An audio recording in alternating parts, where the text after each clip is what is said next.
Ladies and gentlemen, good morning, good afternoon to all of you, depending on your time zone. It's my pleasure to present this part 3 of the webinar series. We really appreciate taking your time to attend our previous 2 parts and also welcome to this final part of this webinar series. In today's webinar, we have a good representation of participants covering all the relevant stakeholders in the switchgear value chain that consists of manufacturers, electrical designers and consultants, regulators, international sales and business development staff, testing organizations. I look forward towards an engaging knowledge sharing and clarification that you may have related to the testing and certification of bus bar trunking systems to international standard IEC61439-6. So today's webinar agenda, as you can see, we will start off with a recap of some of the previous parts of the webinar series. Subsequent to that, we will talk about the low voltage switchgear and control gear assemblies, which is primarily the bus bar trunking systems, about the key testing procedure and the considerations that you need to make, either as a manufacturer or as a testing house or as a consultant. And finally, we will wrap up with summary about what testing and certification needs in order to enable market access. And we will close with question and answers. Let's look at some of the previous webinar, the part of this webinar series that we conducted. Part 1, essentially, as you will recall, those who attended will recall that we started off with the product standards, the importance and how they get developed in terms of consensus.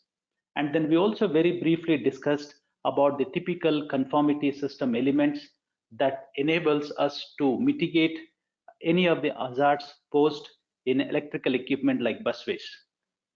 We also had a very high level overview of part 1 and part 6.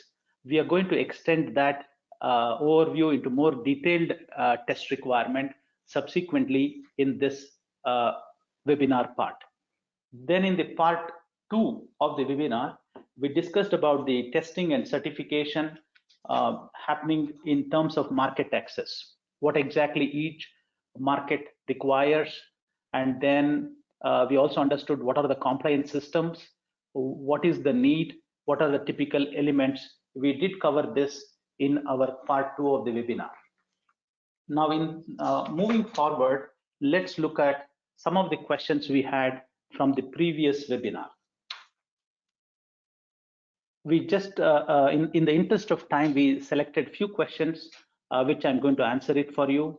One of the questions that was asked was, what are some of the key differences with respect to the 2 standards, that is part 6 and part 2? So let me help explain what are the key differences.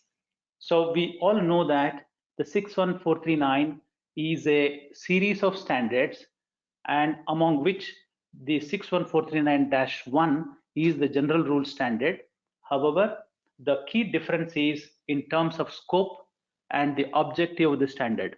Part 6 essentially has been written to address all the construction, testing, performance, and the verification requirements of bus bar trunking systems and its accessories that include straight lengths, feeders, joints, elbows, anything of that is covered here. In terms of 61439-2, we have motor control centers, power control centers, panel boards, MDBs are all covered here.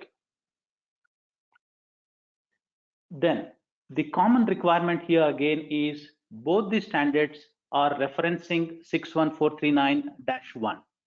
Now that's a common general rule standard, which is a good part for somebody. Many large electrical manufacturing units manufacture both type of products, and that's where it really helps to have those common requirements known in terms of short circuit, temperature rise. Some of them are all common and references back to 61439-1. The another key differentiating factor is the intended use and function. Now, in case of busways, as we all know, the intended use is primarily in terms of distribution, not that it can't be used for branching. The branching is still done. However, the intended purpose is to have an effective way of distributing in an optimum space. Whereas in case of part 2 standard 61439, the intention of these products are, in addition to the distribution, they're also intended to isolate. That's the reason you find air circuit breakers and some of the isolating devices. Then you also intended to protect and control the electrical system. Now, in view of these differing functionalities and their intended use, you will also find the construction accordingly varies. Typically, the construction of a busway do have, in few cases, whenever you have a plug-in unit, you will encounter an MCCB. However, in case of 61439-2 products, it is common that the product could be simple or it could be as complex, having multiple functional units that do contain an ACB, MCCBs, switch fuse units, drives, starter functional units. When it comes to the ratings, the typical ratings, as you can see in both standards, you need to have an electrical, mechanical, environmental. One additional thing in case of busways is the fire rating is also considered. As far as the orientation is concerned, the busway standard is very clear. Unless otherwise indicated, the tests are conducted in a horizontal orientation, and there is be a limited incoming and outgoing circuits. Unlike the 61439-2 devices, you could have many outgoing circuits and functional units. So I already explained, as far as the fire ratings is concerned, this is something, an additional rating that is assigned for busways part 6 standard. The second question that was asked was, is UL type test certificate and associated test reports, are they acceptable in the Middle East market? The answer is a clear yes. The UL type examination certificates and associated test reports are very widely accepted in all regions of Middle East, including ADDC. All the major regulators in the Middle East do recognize UL type examination certificates.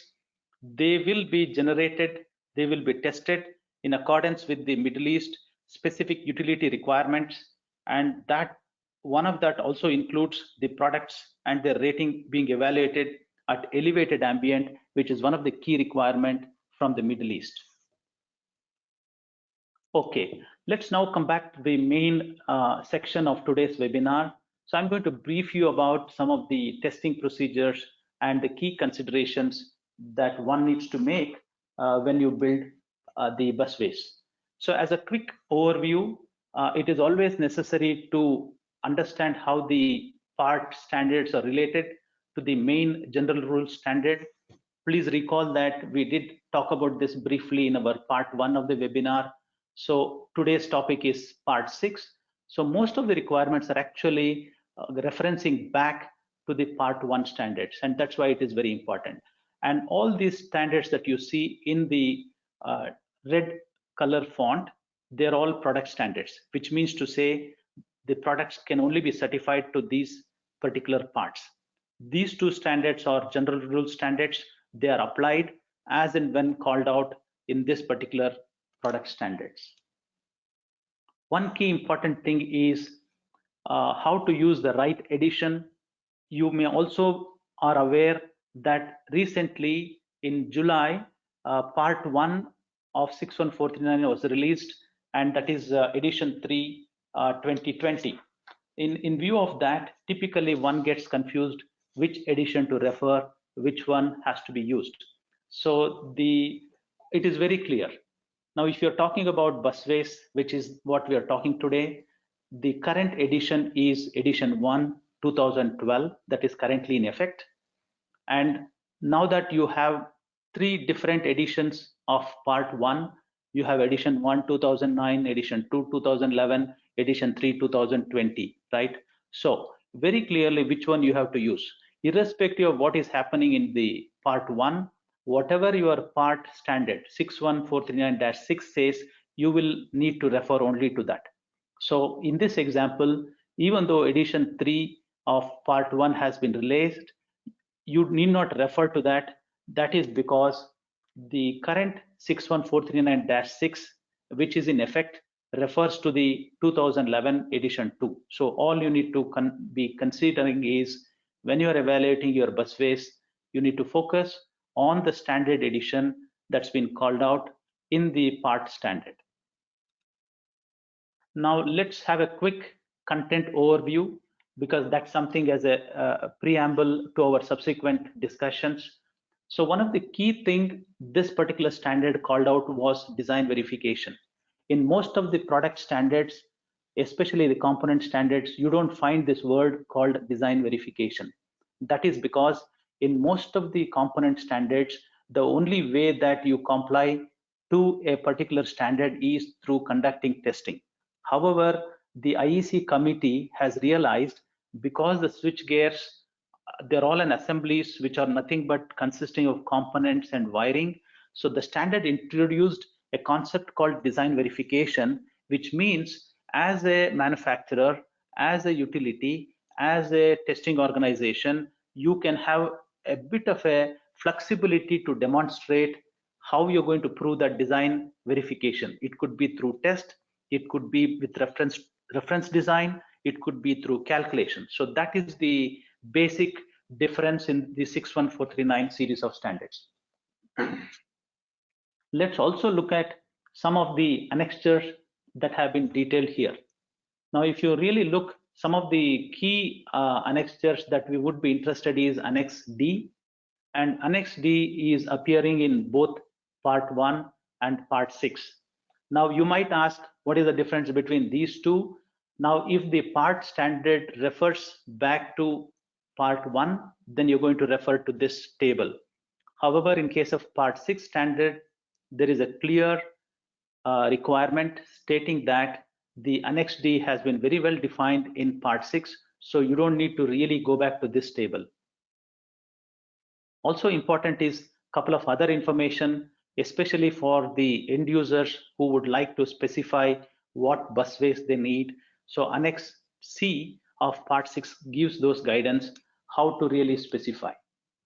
And there are a couple of other important annexures, as you can see. One important thing is EMC annexure, which is detailed out in Part 1.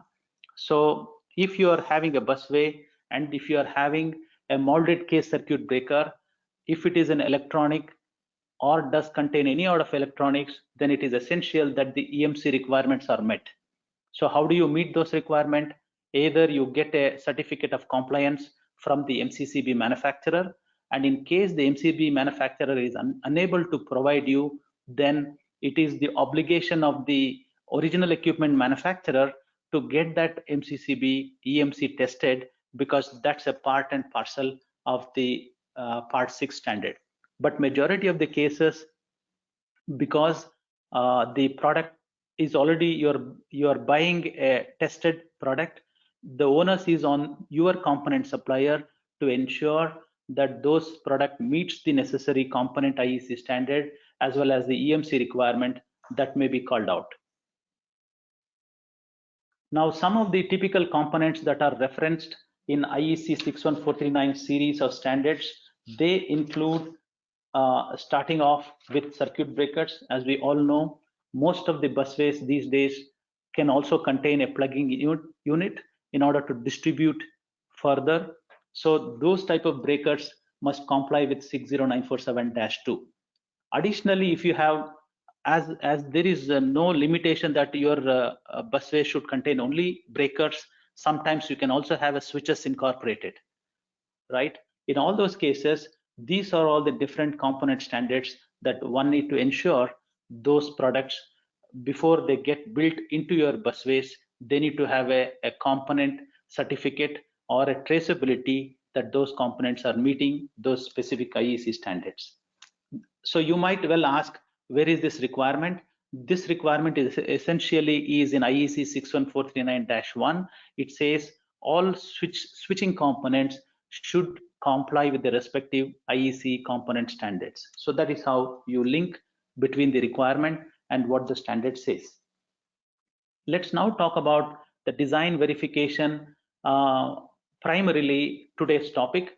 So we all know that the design verification can only be done depending on what ratings as a manufacturer wants and what the utility wants, and also the service conditions, like whether it is a normal ambient or whether it is a elevated ambient.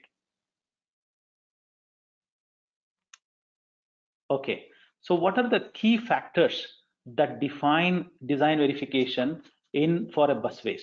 Now, some of the key factors, as you can see, one is the voltage. So very clearly, there's a voltage stipulated for a busways, and this voltage differs from utility, or maybe differing in terms of countries, and also maybe differing in terms of actual usage. Now, that's a very important factor. So who defines the voltage rating? Of course, the end user dictates, I need the busways to be rated for 400 volts, 450 volts, or maybe 600 volts.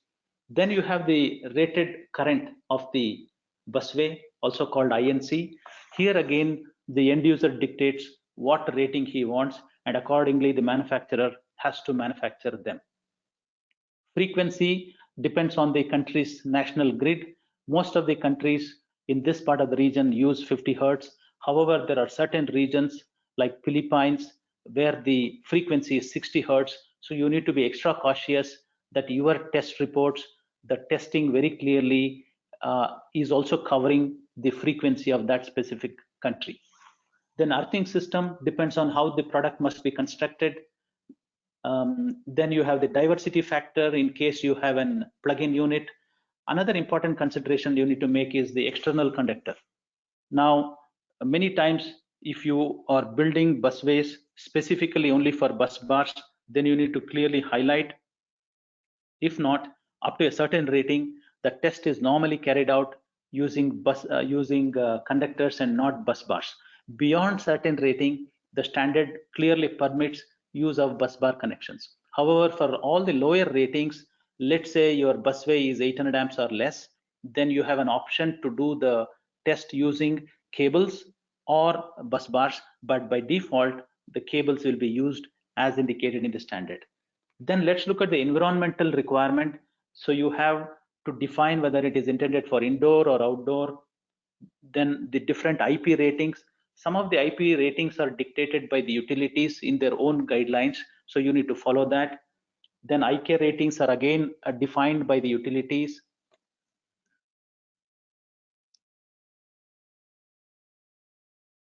Also, you can note that the ambient temperatures are all defined by the context of the site conditions and also the country requirement. The last but not the least, fire ratings are something that most of the end users nowadays call for. That is because busways are one of the weakest link. When they get transmitted between one building to another building, they could actually propagate fire. That could be a real risk, and that is why these days fire ratings, depending on the usage, are also prescribed, and the test must be performed to validate these ratings.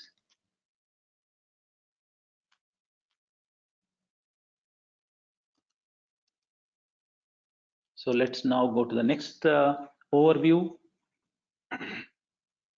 So we discussed some of the key factors that are need to be understood before you design a busways in according to 61439. Now, once you are very clear about the key factors that are going to directly impact the usage, the testing, let's look at how that is getting translated in terms of characteristics. So the IEC 61439, basically, they call it as a characteristics that are supposed to be verified. Let's look at some of the characteristics that are supposed to be verified. The first and foremost among the characteristic is the strength of materials and parts. So we all know that bus bars, busway trunking systems, or any other electrical equipment typically are there, performing 24/7 unattended, and many times they will have to function to their full capacity. So in that context, so there are a couple of tests associated, like resistance to corrosion, which is essentially for all the ferrous metallic parts of the assembly. And if it is in indoor use, there's a test called severity A, and if it is for outdoor use, the test called severity B. Now, the good part of this particular section called strength of materials and parts, the entire test here, what you see, except the thermal cycling, they all can be represented. What I mean by represented is, if you have got a series of busways, let's say you have a busway starting from 400 amperes and it goes right up to 2000 amperes with 400, 800, 1000, 2000 like that. So you don't necessarily need to do this test on each and every rating. As long as you declare very clearly you are using the same material for the enclosure, then in that case, one test, corrosion test, is good enough to represent the complete series. Similarly, for properties of insulating materials, in this case, we have a couple of tests called thermal stability, which is actually needed when your busways do contain any polymeric material or any of the polymeric coating that is part of your enclosure. Here again, it is not necessary to do the test on the entire series. Test on a representative rating would be adequate enough to be covered. As far as the third test is concerned, also called the glow wire, so we have a similar approach. This test can be represented assuming that you are using the same polymeric material. The only difference is we will choose the minimum thickness in the entire series, and that particular grade will be tested. And the next one is ultraviolet radiation. This is again dependent in case your enclosure by any chance has a polymeric material. Most of the plug-in busways do have a polymeric opening. That part has to be tested. Then you have the lifting, the mechanical impact, marking, ability to withstand mechanical loads. The latest edition of IEC61439-6 very clearly indicates many of these tests could be represented. Until the current edition, that was not very clear, or the standard was expecting that you will have to perform on each rating. That was not very clear. And now the latest edition of part 1 indicates very clearly all of these tests could be represented, and it can cover the whole series. Then there is a thermal cycling test which are applicable in case you have a plug-in unit. Let's look at some of the other key important tests. We'll go to the degree of protection. Now this test essentially is based on your IP rating, where it could be IP55 or IP65. So one major thing here is whenever we perform an IP test, you need to make sure that if in case you're doing a test on the representative busway, it has to be reflecting in all aspects of the main unit. That is because it is highly not possible to test the complete busway, because typically the minimum length of a busway unit with a joint will be roughly about 3 feet plus a joint plus 3 feet. So that is permitted. And let me also quickly take you through other important tests here. As you can see here, you have the test for clearance and creepage distances. Then you have the protection against electric shock and integrity. This is primarily for the earthing circuit. Then there are 3 important construction evaluation or factory related verification, which does not necessarily require a testing. The standard does not define a test method, and hence in most of the test reports you will not find these 3 clauses. However, this is the responsibility of the manufacturer to have a program in place and sort of give that demonstration to the end user or the consultant. Then a couple of other important type tests that you will find is the dielectric properties temperature test, which we will define in a couple of minutes from now. Then you have the short circuit withstand strength test, the EMC test. Again, as I was mentioning, it is important that the EMC, when you buy any product which does contain electronics, you have to take a declaration that that particular component is meeting in compliance with the EMC requirement. Then you have the mechanical operation. The last 2 tests are again very critical, because most of the end users, as I mentioned, do require the fire ratings in the busways. Let's now go more detailed against each of these tests. Among the strength of materials and parts, The corrosion happens to be the first test, and as you can see here, this is applicable to the ferrous metallic parts. What I mean by ferrous metallic parts is anything that does have some sort of a ferrous that has to be included as a part of this test. Depending on the usage, whether it is an indoor or an outdoor usage, for an indoor, the test is done severity test A situation. As you can see, the indicative time frame to complete these tests is about 8 days, which consists of 6 cycles of 24 hours. So each cycle is of 24 hours. The test is set at a damp heat condition, which is for 40 degrees with a deviation permitted plus or minus 3 degrees and a relative humidity of 95%. Subsequent to the 6 cycles of damp heat conditioning inside the chamber, you really require a chamber like this. So you can see the chambers setups that are here to the right. So they are actually, the parts are actually included in that chamber. Then followed by that 6 cycles of 24 hours, it is subjected to further 2 cycles of 24 hours with a salt mist. So you basically need 2 types of chambers. One is a damp heat, just you maintain at a certain temperatures, whereas in this case, there is a salt mist that is applied to those samples. So total estimated test duration is 8 days. As far as the test location is concerned, you will need specialized test equipment for this.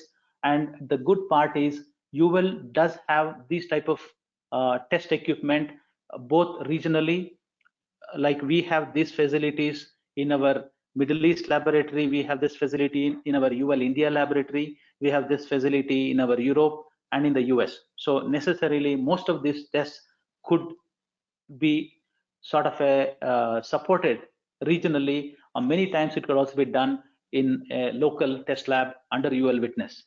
So what is acceptance criteria?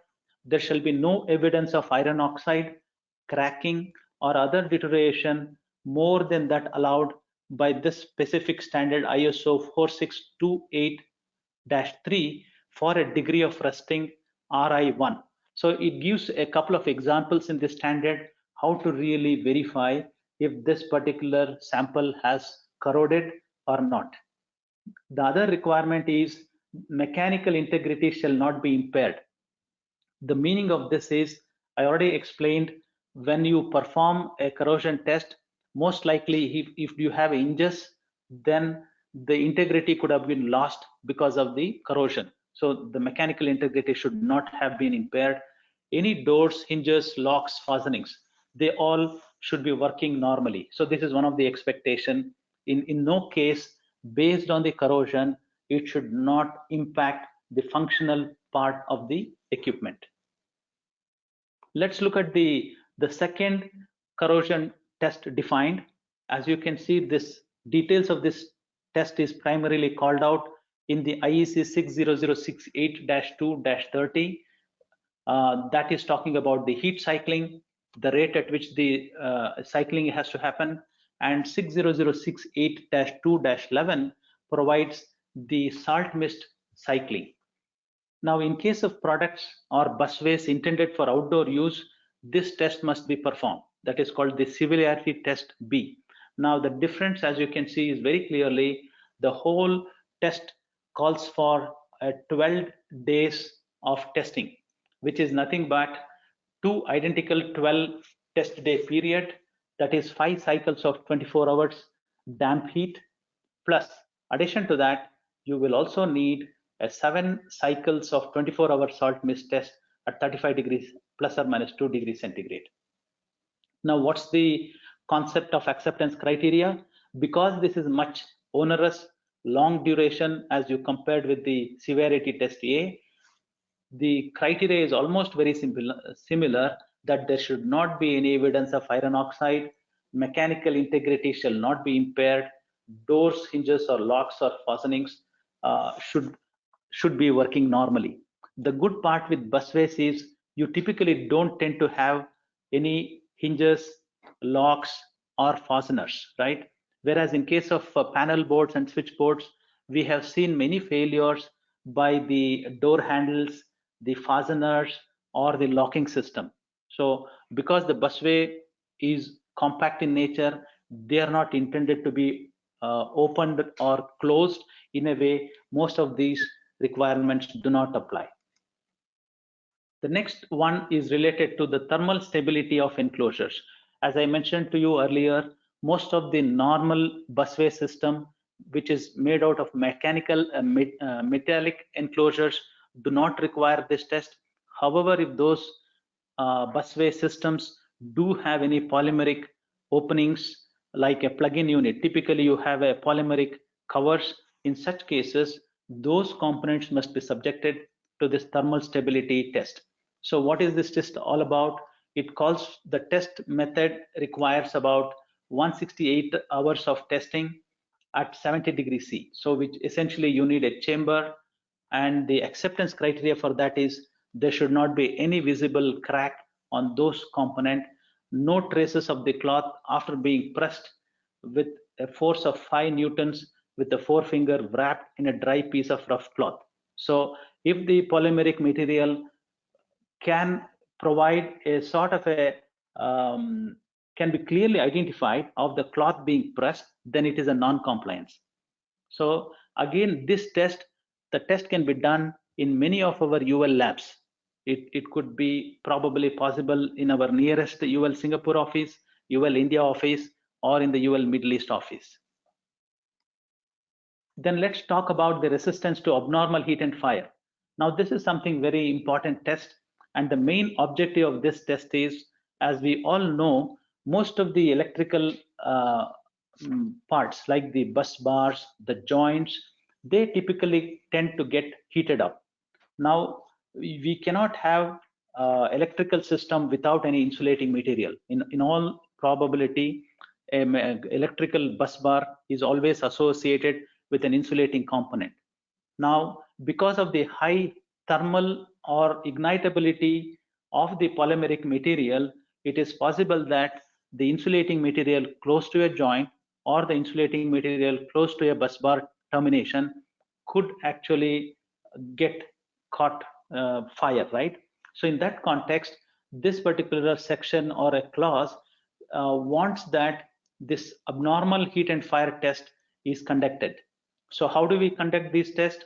So there is an option in the standards. So you could actually perform on insulating parts, on enclosures, or on parts of enclosures which are made up of insulating material. So the choice can be dependent in agreement with the manufacturer and the testing house. So it is not necessary that you need to test this on the actual end product. We can actually take a section of the end product, because as you can see to the right hand side here, we need to mount the specific component to perform this test.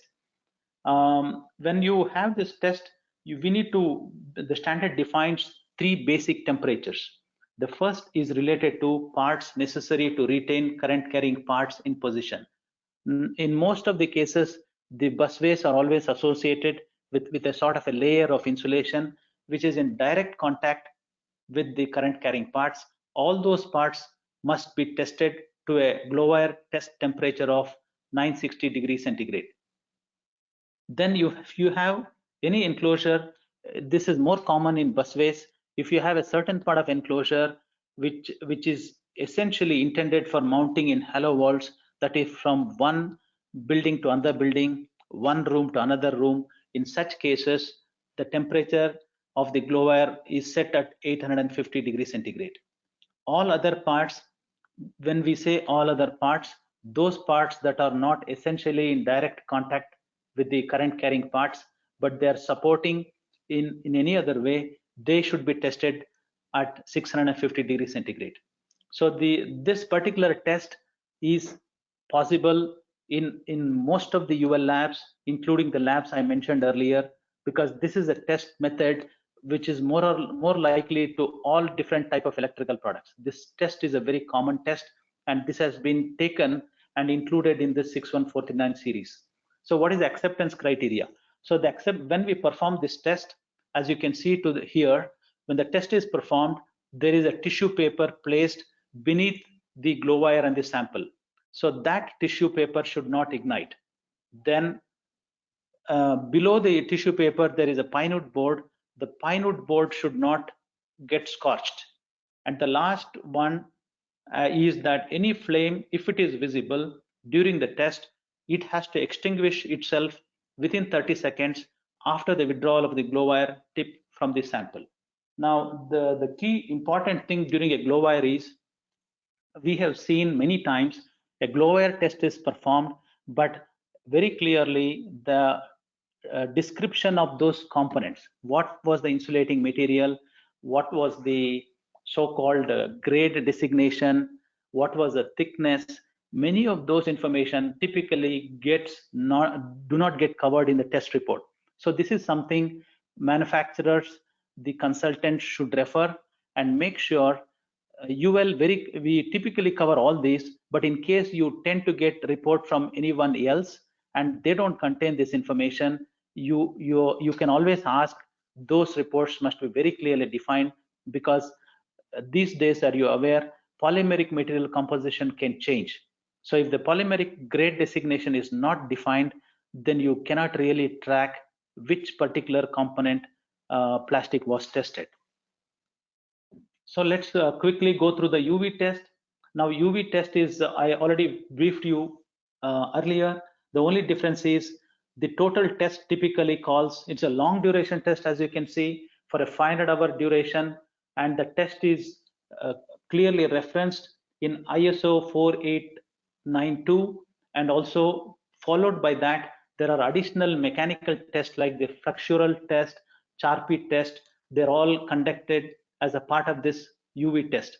The acceptance criteria: insulating materials shall have 70% minimum retention, and also the samples shall not show cracks or deterioration that are visible to the normal or corrected vision without additional magnification. So this is something very important, and you need a specific type of equipment to perform this test, and UL does have this facility to conduct this testing. Let us now quickly go to the lifting test.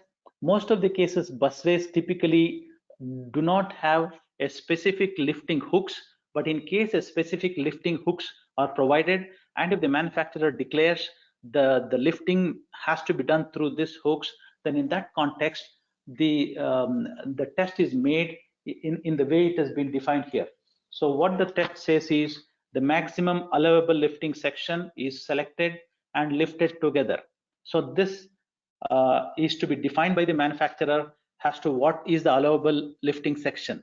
If the manufacturer says you need to lift only a straight length, or if the manufacturer says you could lift like a 6 feet of busway, those declaration must be provided. According to that, the sample is equipped by adding a weight of 25% extra. So if the normal weight of the busway is 100 kgs, additionally 25 kgs of weight is added to the normal shipping weight. Now, what is the procedure? They basically done in 2 steps. So I'm not going to go through more in detail, as it is very clearly defined in the standard. Let's look at acceptance criteria. Post this test, with the test weights in place, the assembly should not have any cracks or permanent distortion to the normal or connected vision without additional magnification, which could impair any of its characteristics. So this is something one needs to consider. Many times for most of the busways, the manufacturer gives a way of instruction how it has to be lifted, how it has to be moved from one location to the location. Those things must be verified as well. Let's briefly talk about the mechanical impact test. Now, this is something very important. As you can see, the primary standard for mechanical impact is 62262, which is a horizontal standard which is referenced by many IEC standards, and this standard gives the relation between an IK code and the impact energy. Now, this impact energy is required by the test lab because we are going to impact this energy. So let's take the example of, if the manufacturer declares IK8, then the enclosure is impacted by 5 joules. As you can see, this is the impact energy. So there is a special type of equipment also called the impact hammer. So the enclosure is, the test is conducted by using this impact hammer, and the criteria is that the bus bar trunking system shall continue to provide the IP code. This is something very important. It is not just you do an impact test and you see if there are any non-compliance. The standard also expects that we do a visual inspection. After this test, does the bus bar enclosure, has it, is the IP code and dielectric strength, are they still intact? Many times, if there is a doubt whether the test has been met or not, we might have to perform an IP test as well, unless otherwise there is a clearly an indication that it has not impacted the IP code. Now it will also be possible to remove and install removable covers and tap-off units, and to be able to open and close the doors as applicable. So most of the times people overlook this post-test criteria. So this post-test criteria is very important. Ensure that the IP code has not been impaired, the dielectric strength of the assembly has not been impaired.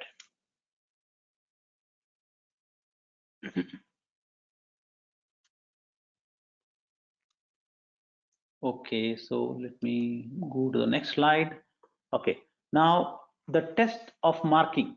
Most of the times this test is waived. The reason because when the marking is provided by molding, pressing, or engraving, or a similar, then if that is very clearly verified during our construction evaluation, in those cases the marking test would not be applicable as very clearly defined in the standard.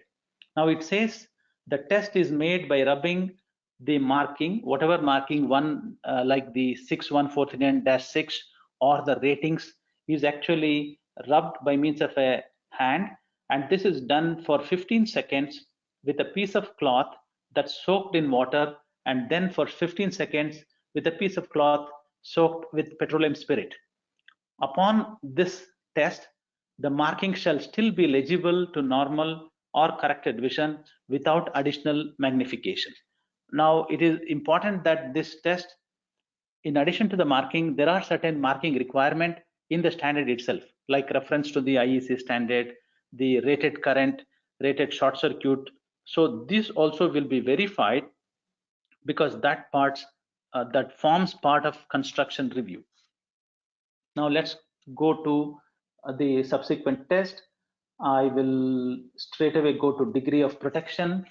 Now this test is also considered one of the critical tests in busways. The reason being, different test post there. For example, one of the tests I just mentioned, after the test the IP rating should still be intact. Even when you look at the short circuit, one of the post-test criteria is the IP rating should not have been impaired. So that clearly indicates the importance of this test. So many times also what happens is the IP rating depends on how the gasketing is done, how the construction is done. The test can be performed either on an actual sample if the chamber is good enough to perform this test. Also, we could perform on a representative sample, but the key thing to note is the representative sample should ideally reflect what the actual sample is. If the actual sample has hinges, if the actual sample has cutout openings, if the actual sample has rivets, so the representative sample should contain all of this in a miniature version. So that is very important. Most of the time, consultants and end users typically insist for a drawing of the representative sample. Now, by looking at the representative sample, if in case a representative sample has been specially designed for this purpose, by looking at the drawing, you can make out whether all the specific parts have been reflected in the representative sample or not. Let's look at this is also requiring that all the tests shall be carried out with all covers and doors in place and closed in the normal service. Now, in case if a busway is submitted and if there are end covers, it is expected that the end covers are also put in place. Otherwise, it will be difficult to make a determination. So this test ultimately has to represent how the busway is going to be used in the end use. In the end use, if the end covers are being placed, then the end covers also are part of this IP testing, so that the end covers don't become the weakest point in your IP rating. Now, how do we really understand the IP? The best way to understand what this test is all about is to refer to the horizontal standard called IEC61439, which is the standard called degree of protection provided by enclosures. Now, the scope of this specific standard covers the classification of degrees of protection provided by enclosures for all type of electrical equipment, and it can go right up to voltages 72.5 kV. However, in our busway concept, as you already know, we typically work in the range of 1000 volts AC or 1500 volts DC. So in those concepts, so the IEC 60529 is referenced. So what is the objective of this standard? So the basic objective of this standard is protection of persons against access to hazardous parts, protection of equipment. So as you can very well see here, the objective of IP rating is so important that this also provides protection against access to hazardous parts for persons. So it is very key here. Another protection that is expected out of an IP is the protection of the equipment inside the enclosure against the ingress of solid foreign objects. The third important objective is to provide protection of the equipment inside the enclosure against harmful effects due to ingress of water. So all these is expected, and the end users will make a determination what type of IP rating they would require. And also the standard defines what are the designations that are permitted for these IP ratings, what are the requirements in terms of testing that are to be performed. All these are well detailed in 60529. The IEC 61439 series do not really contain all the detailed requirement, except for certain post-test criteria. They would directly refer to the 60529. So this is a snapshot of the first characteristic numeral. If it is IP0, then there is no protection against ingress of solid foreign objects. And if it is any of these parameters, we also have a couple of other different ratings. As you can see, IP6 happens to be a protection that gives a dust tight protection for solid objects.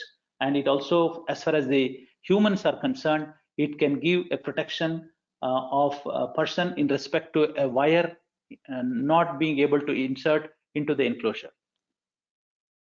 Similarly, for the second numeral, you can see there's a very well defined characteristics that are provided here. IP9 happens to be the highest, where the test is conducted with a high pressure and temperature water jet. However, we have always seen IP67, like the temporary immersion or a continuous immersion, depending on the end usage, the tests or the ratings are assigned.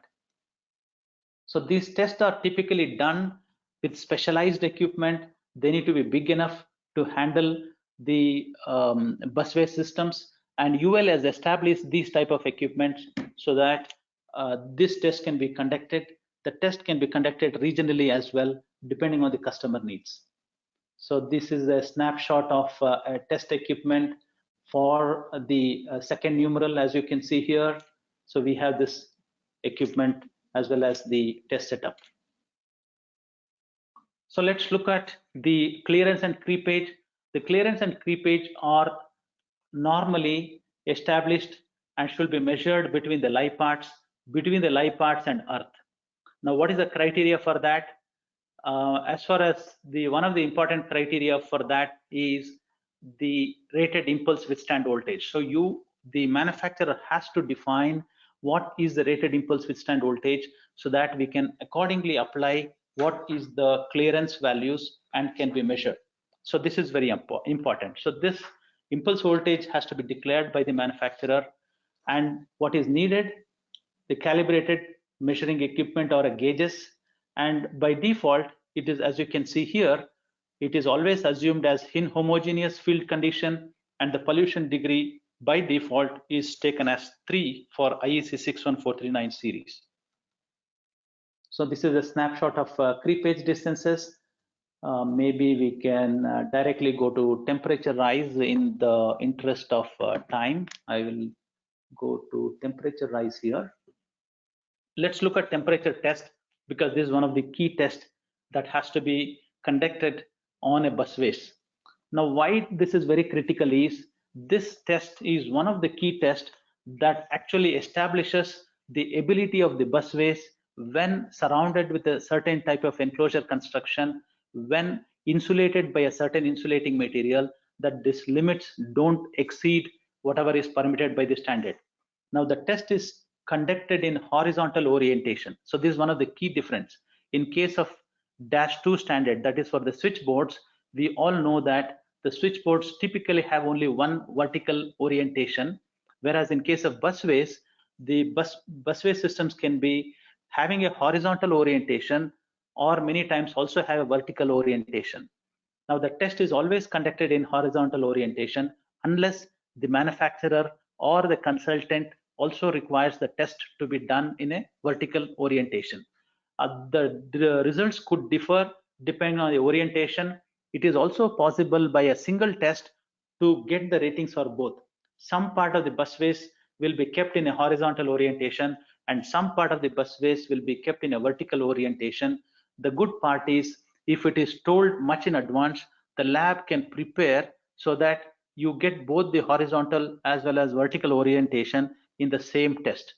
If it is not explicitly indicated, the test is conducted always in the horizontal orientation. Also, the test report must clearly indicate whether the position of the busways was it edgewise or flatwise. That is clearly indicated.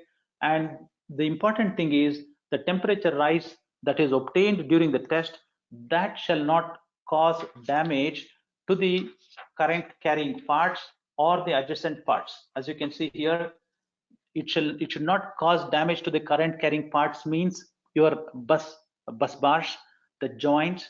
And another important part is adjacent parts. What we mean by adjacent parts could include the insulating material, it could be the bus bar supports.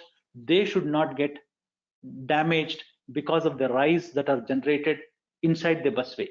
How do we verify that? There's a very clear definition of the temperature rise limits. So what are these limits? Let's quickly go through that. One is the built-in component. In most of the cases, the busways typically can have a built-in component like a MCCB. So if you have a plug-in unit with the busway, then the limit for that built-in component terminals is decided in accordance with the relevant product standard. For example, if you are using an MCCB, the MCCB product standard has a limit associated for the MCCBs. Alternatively, the limit can also be finalized if your component manufacturer declares whatever limit, taking into the consideration of the temperature that are permitted in the assembly for that component. So if you want to use option 2, then the manufacturer has to obtain in writing what is the allowable component temperature for that component, and that has to be provided to the testing organization, and testing organization will also include that as an annexure to the test report. That is because the end users can very well know who declared this value. And the important temperature location measurement point is for the terminals for external insulated conductors. As you can see here, the limit is declared as 70 K. So what is important here is, when busways are suitable for as per the normal IEC61439-6 standard, this is the limit. But in any case, if your busways are intended for certain markets like Middle East, in some parts of African countries, they require an elevated ambient temperature. In that cases, the temperatures will be further reduced, limit will be reduced. In these cases, if somebody wants for an elevated ambient of 50-degree average, which is 50 minus 35, so this will be further reduced by 15 degrees to meet the elevated ambient requirement. Most important is also the bus bars and conductors. So in the previous slide, I explained to you there should not be any damage to the bus bars, the adjacent parts. Now, how do you fix the limits for the bus bars, for the joint? Now, very clearly, one of the major things that you need to understand is the maximum limit permitted is 105. So that does not mean we can take this 105 automatically for all the bus bars joints. There is also a restriction. This temperature could be further reduced depending on mechanical strength of the conducting material. So which means to say, though this is a general high level value, and also it says the temperature is limited by the permissible temperature limit of the insulating material in contact with the conductor. So what it means is, when you have a bus bar and when you have insulating material close to it, and if the insulating material has a lower temperature index, let's say the insulating material has an index of 90 degrees, 90 K. So in which case the bus bars and conductors, the temperature for the limit of such component would then get reduced to 90 K, and it is not 105 K. So before assuming the value of the bus bars joints, so you need to consider all these limitations. So the important limitation is coming from the permissible temperature limit of the insulating material in contact with the conductor. And what it means is the temperature rise shall not cause damage to the current carrying parts or adjacent parts of the assembly. And for the insulating materials, the original manufacturer shall demonstrate compliance either by reference to the insulation temperature index. So that is why if you are a busway manufacturer or if you are a panel builder, you need to obtain this value from your plastics vendor. So the plastics, as you all know, plastics has got many property. One of the important property is insulation temperature index. That is its maximum. Indirectly, in a way, it is the permissible operating limit for that plastics. If that temperature is exceeded, then that plastics can lose some of its inherent insulating properties. So when you perform this test, your weakest link could probably be your insulating material. So then naturally the rise that is permitted is dependent on these key factors. Then there are other limits that is coming from the standard, as you can see here. So I will not go more in detail. Maybe in the interest of time, let me now go to summary. Okay. Now, what are the different testing and certification programs that are acceptable or possibly helping manufacturers for you to enter different markets? So here is a snapshot. Now, depending on the end user, most of the certain end users might be quite okay with just a selected type test certificate. So which are those contexts?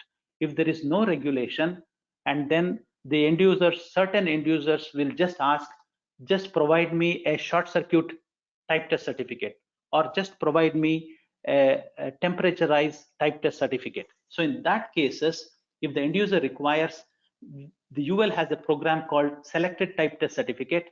So we provide that, and I'm just showing you a comparison of each of that. Now what gets included here is, you can see the testing requirements are primarily coming from the selected test, and as per the manufacturers, it very clearly says selected test, so that the end user knows we did not perform all the test, only a selected test as chosen by the manufacturer is done. Now, in certain countries like Greater Asia, that includes India, Sri Lanka, all the ASEAN countries, Malaysia, Singapore, Philippines, Indonesia, there they require the UL type test certificate. So the deliverable that is provided by UL, the UL TEC certificate is acceptable in all these countries. So how do we perform? All the tests as per 61439-6 is performed.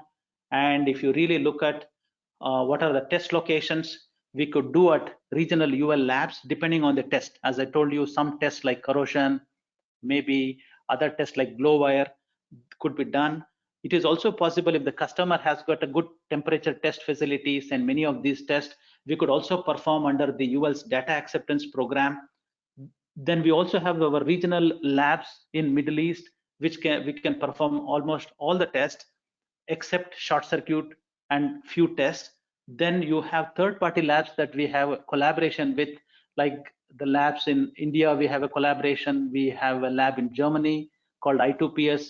Then we have a lab in Korea. So depending on the customer needs, we could always, this is purely, we provide a lot of flexibility to the manufacturers to choose the labs. But one thing, whenever we use client labs or third-party labs, those labs will be audited and assessed by UL in accordance with the UL requirement and 17025. If the lab has been assessed and qualified and they have the required equipment and competence to test, then UL will very well perform those tests, and ultimately these deliverables you can see here. So as far as the Middle East, we provide UL type examination certificate, which is accepted widely by various regulators in the Middle East. And for Europe, we provide UL type examination certificate, LVD certificate. The good part is all these three tests could be bundled into one single testing without much addition. We could perform and issue a type test certificate which could be acceptable in all the three markets if they are indicated and informed much earlier. In addition to the few markets I showed, UL also provides the testing and program services that we provide, also offers a lot of market access like China, Eurasia, that includes Russia, Belarus, and associated countries. Then there is a UL classification mark to IEC standards. And the last but not the least, you have the Europe, you basically have the North America market access. As you can see, the test has to be conducted as per UL 857 in that context. So I'm coming to the summary of the whole certification programs here. As you can see, the difference between a full type test and the certification mark program. This is especially beneficial for regulators, because regulators, when the product carries a UL mark to an IEC standard, those can be directly verified, traceability can be established online, and all the models will be reflected. That is one benefit.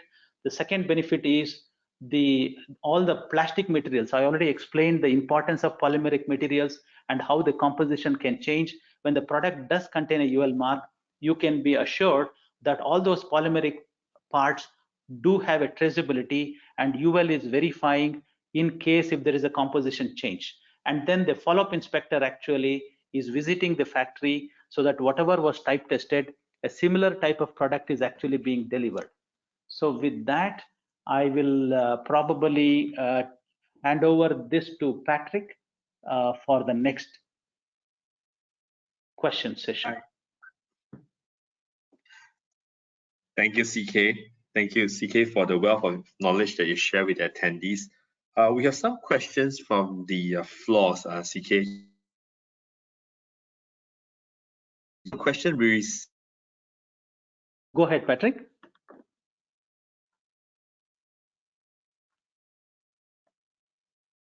Yeah, Patrick, please go ahead. Yes. You may have to repeat the question. I think we could not hear that. Yeah. I'm sorry about this. Yeah. One of the. Or maybe you can even type. I can actually, we are not able to hear you. Okay, let me try again. Yeah, yeah.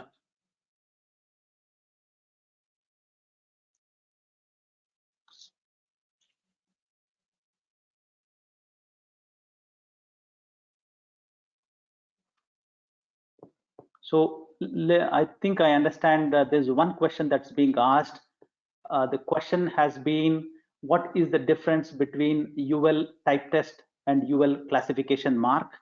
So from what I understand is, thank you for asking this very important question.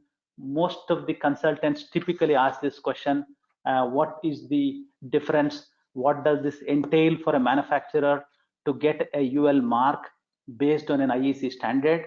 So the answer is very simple. As I was just mentioning in my previous slide here, let me go back to my previous slide.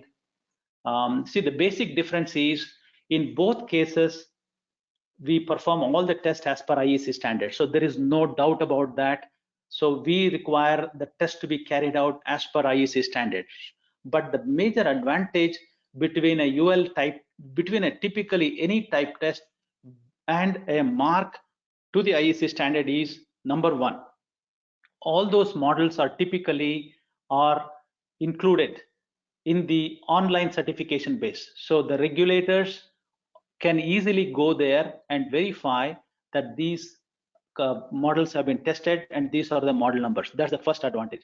The second advantage for the manufacturer is they can very well show the link. Here is the product certification. And the third important thing is manufacturers, for every product that they actually produce in accordance with the UL requirement, they could affix this UL mark, and that could be a method to demonstrate this product has been tested, type tested, yes. Additionally, there is a factory surveillance happening in the factory. So there are multiple benefits, which at least we have seen. We have certified many manufacturers these days who are requiring the UL classification mark to IEC standards. From the manufacturer standpoint, there is only an added test. The same test could be used for the UL classification mark. Couple of few ID test has to be added, then the product will be eligible to get a UL classification mark. I hope I answered this question. Over to Patrick or Weezer. CK, can you hear me now, CK? Yes. Thank you. Sorry for the issue with the audio. Now I think I'm fine. Thank you for answering the question from the floor. I have another question from one of the attendees. They'd like to check, does Middle East has any requirements for Busway in addition to IEC61439-6? CK? Yes, very good question. I sort of if you see here, the Middle East basically requires, the first important thing is the basic criteria is, of course, the base standard is IEC61439-6. This is for sure. The Middle East has accepted the IEC standard as the base standard.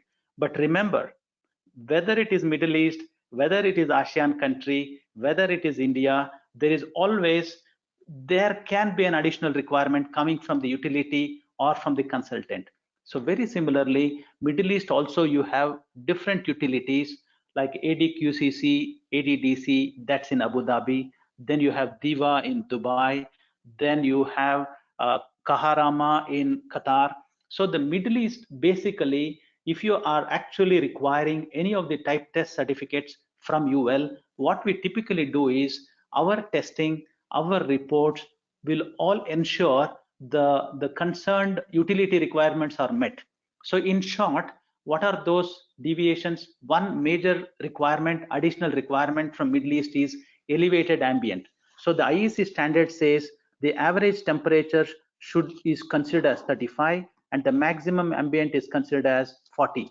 Whereas as per the Middle East requirement, the utilities require the average ambient should be considered as 50 degrees centigrade and a maximum ambient of 55 degrees centigrade. So accordingly, when we perform the temperature test, we actually consider those as the limits and will be clearly called out in the test report. So these are few additional requirements from Middle East.